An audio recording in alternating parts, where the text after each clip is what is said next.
So now that you've had a chance to do some brainstorming about Maryam's situation, let's take a look at what her financial challenges and opportunities might be. Marlene and I are going to talk about a few examples. They might be similar to the ones you've come up with, or they might be different. So Marlene, Maryam has a lot going on in her life. Definitely. One thing that stands out for me for her challenges is that she's got a lot of debt. Mm-hmm.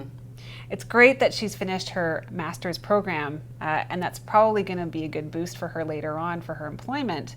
But right now she's got some debt that she has to manage. That's true. And she has a mental health disability. Mm-hmm. So there's probably additional costs associated with her health care and with medications, as an example. Mm-hmm. And it also sounds like she generally has some money management issues, mm-hmm. maybe some challenges with cash flows mm-hmm. that are posing some troubles for her. Yeah, I agree.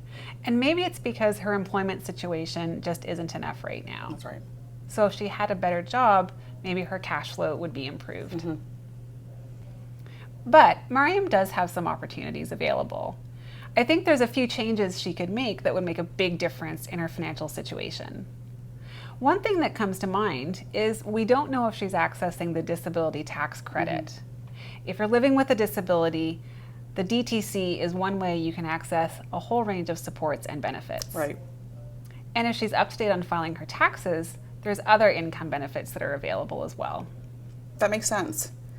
I was also thinking that because she's having some cash flow or money management issues, she may benefit from meeting with somebody one-on-one who could help set up a financial plan with her, looking at her budget, and because she's trying to save for the future for a home, maybe also helping her set up a small savings plan.